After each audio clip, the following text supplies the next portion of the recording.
The late John McDougall at Hamilton, Ontario, here with a C-altered Henry J. Look at the hogged out rear wells. I think he was anticipating some top fuel slicks or something later on. Mid-engined Oldsmobile powered, and he later went on to the Overland Express Willis, and even later the Tailgater wheel standard before kind of getting out of drag racing. Later on to return in his retirement with some show cars, including a new Tailgater wheel standard. He's passed on now.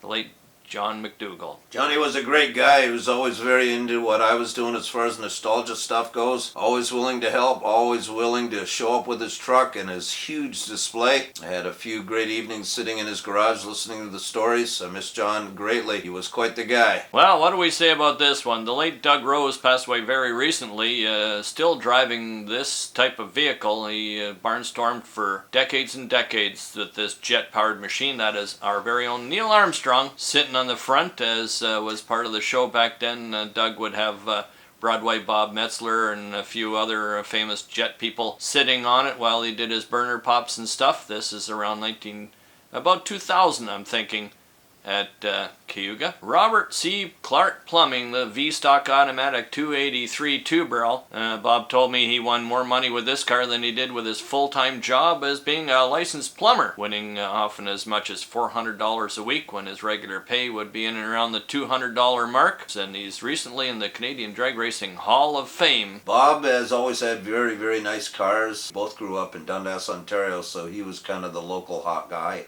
When it come to race cars, we all loved to see him race, and he did very well with a number of cars, and as Bill said, went on to the Canadian Drag Racing Hall of Fame. Percy 2. There was an original Percy, which was another English car, and it was so ugly it had to be named Percy, and this one got a little better. Prefect on to Percy also, which was campaigned initially at the same time this car was still being campaigned. Became Percy also. So this is a rare shot of Percy 2. Doug Heaney in the ex-Fahey Brothers Night Machine. Performance improvement sponsoring small block 5-speed high winding machine. Doug doing a great job with this car. He parked it for many years and later sold it back to the Fahey Brothers. They built it into a top sportsman style car, and it met its demise right at Cayuga. Jim Zakia, this is the first version of his Opel, so it'd be about 1972. Injected Hemi with a 727 automatic. Later went to a clutch flight, and later had a 4-speed and Nash 5-speed as well. This is the first version, 1972.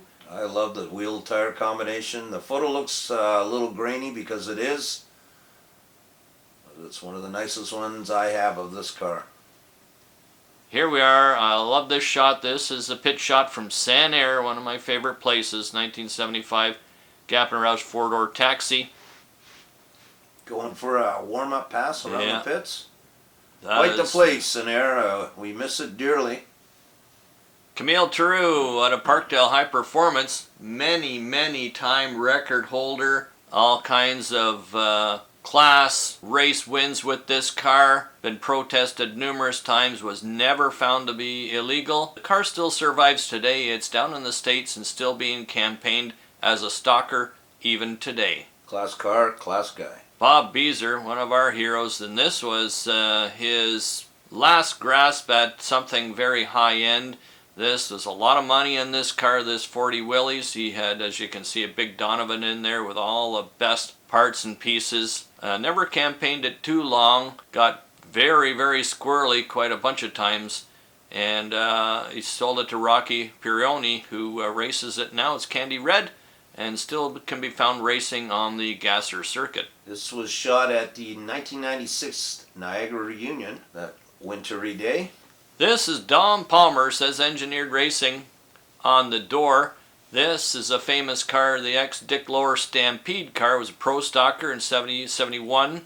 And Sandy Elliott bought this car for his son John to drive. They had painted it up in the red, white, and black livery, but they never campaigned the car. And it sat for a while, and Palmer picked it up, painted the front part blue, kept the stripes on the back as Sandy Elliott painted it, and put a 427 wedge motor in it. And that car should be found today, because that is one famous car. Fast Eddie Brick. This is an earlier incarnation of his Thames panel. See the small block Chevy jacked way up there, and it still has the tonneau roof, smaller tires in the back. It constantly evolved. It eventually sold it to a fellow out in Ottawa way, J&L Speed.